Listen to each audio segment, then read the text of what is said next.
dalam proyek pengadaan batu bara untuk PT PLN Batubara pada periode tahun 2019 sampai dengan tahun 2020. Perkara ini menjadi perhatian serius karena menyangkut pengelolaan dana perusahaan milik negara yang seharusnya digunakan secara profesional, akuntabel, dan berorientasi pada kepentingan publik. Penyalahgunaan kewenangan dalam proses pilihan tersebut telah menimbulkan kerugian keuangan negara yang signifikan sekaligus mencederai tata kelola investasi BUMN.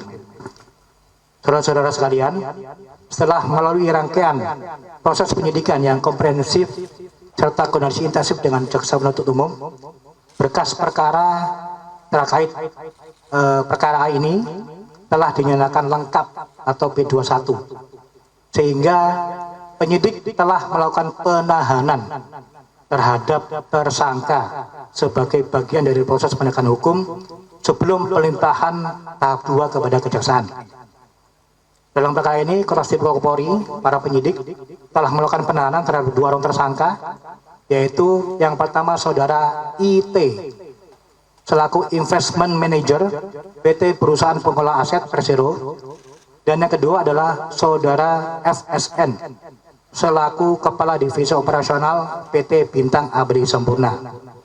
Sementara itu, untuk tersangka FH selaku Direktur PT Bintang Abri Sempurna saat ini telah berstatus sebagai narapidana dalam perkara lain dan sedang menjalani pidana di Lapas Salemba.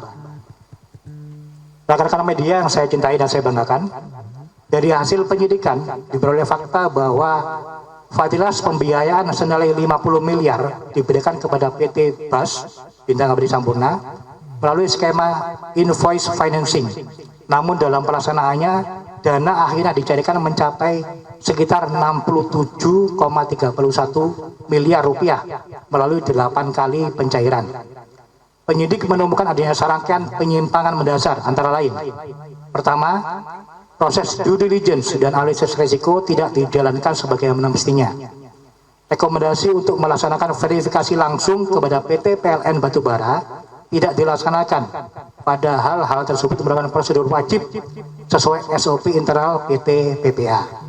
Kemudian kedua, dokumen invoice dan dokumen pendukung tidak diverifikasi keabsahannya, namun tetap dinyatakan telah memenuhi persyaratan sehingga menjadi dasar pencairan dana.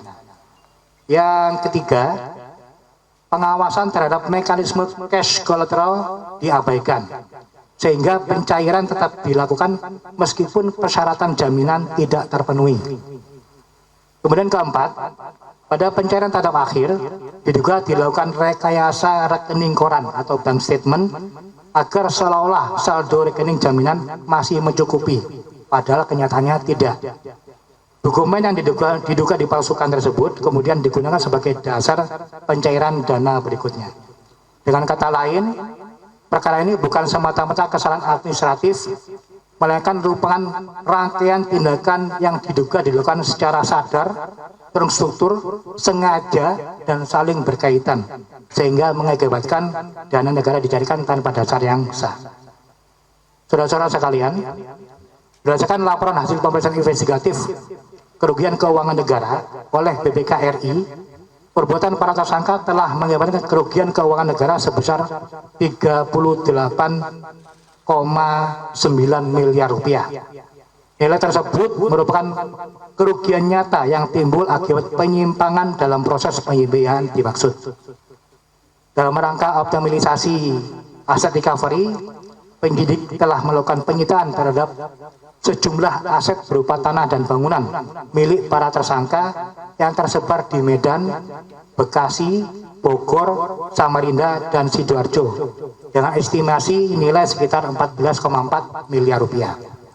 Penyitaan tersebut merupakan bagian dari upaya pemulihan kerugian keuangan negara sebagaimana diamanatkan dalam pemberantasan tindak pidana korupsi.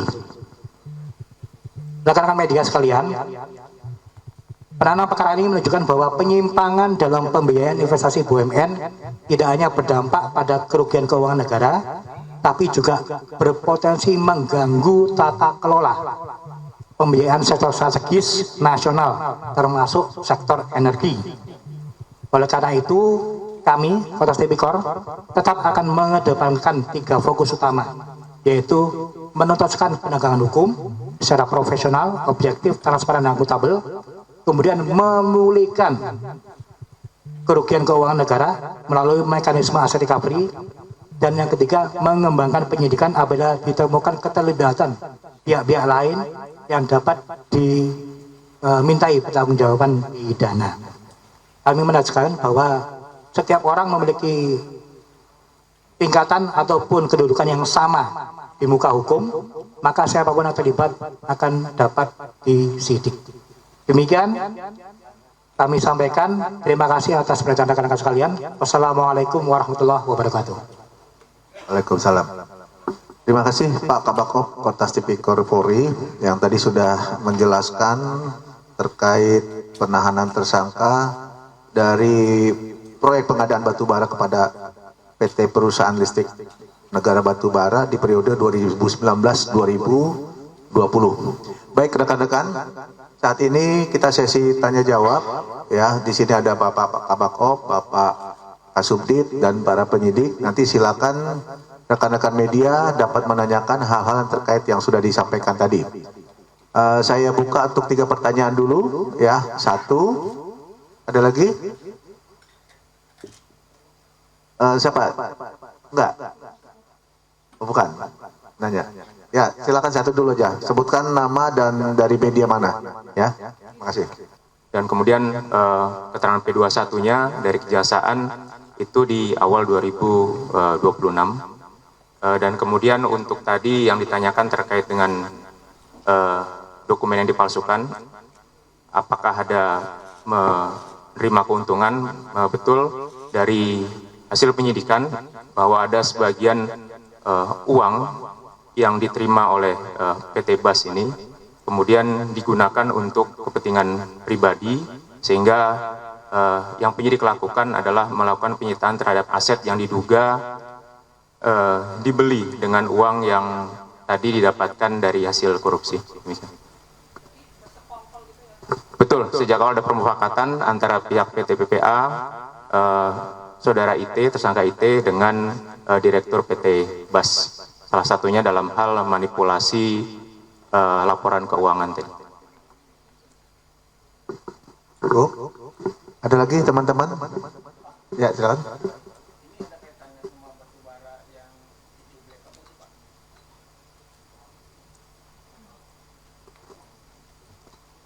Sudah saya duga pertanyaan itu.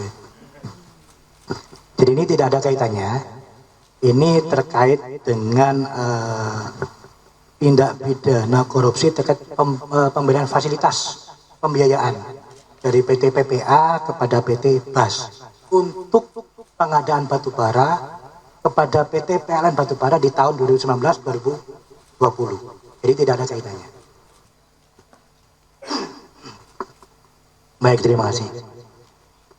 Jadi tentunya BPK itu menghitung berdasarkan nilai kerugian yang real dan nyata. Jadi di sini BPK menyatakan bahwa kerugian keuangan negaranya adalah sekitar 38,8 miliar. Itu kerugian keuangan negara. Jadi BPK menghitung kerugian keuangan negara secara real dan nyata. Jadi kemudian terkait nanti apabila ada misalnya social loss dan lain sebagainya, tentu ada perhitungan-perhitungan kembali. Terima kasih. Belum ada perhitungan kerugian perekonomian negaranya berarti Pak? Bagaimana? Kan kalau di BPKP ada kerugian keuangan negara sama ada kerugian perekonomian negara. Betul. Kedua belum ada berarti? Bukan belum ada. BPK hanya mencatatkan bahwa kerugian keuangan negaranya adalah 38,8 miliar. Ini BPK yang menghitung. Nah, kami penyidik tidak berwenang untuk men-state jumlah kerugian. Kami hanya pada saat awal penyidikan, indikasi kerugiannya seperti apa. Itu oke, penyidik. Kami yang menyatakan yang nama state kerugian keuangan negara secara nyata dan pasti real adalah pihak BPK. Demikian, terima kasih. Baik, ada lagi?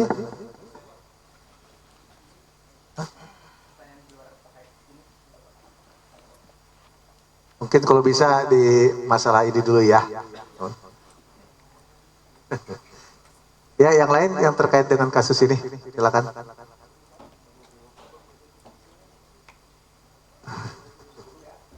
Baik, cukup ya. Baik, rekan-rekan. Dalam pengungkapan perkara ini, Kortas Tipikor, ya, ini bentuk nyata ya dalam penegakan hukum, sekaligus memberikan pesan kepada seluruh masyarakat bahwa setiap penyalahgunaan kewenangan yang merugikan keuangan negara ini akan diproses secara hukum, ya, secara tegas tanpa pandang bulu. Termasuk dengan yang kita sampaikan saat ini. Untuk Pak Kabak Op, Pak Kasubdit, kemudian para rekan-rekan penyidik, terima kasih atas kehadirannya dalam rangka menyampaikan rilis ungkap kasus ini. Dan teman-teman media, terima kasih. Ya pemirsa, demikian breaking news mengenai penetapan 2 tersangka atas kasus pengadaan batubara yang merugikan 38,8 miliar rupiah. Saya Arisa Hadi, pamit undur diri. Terima kasih, sampai jumpa.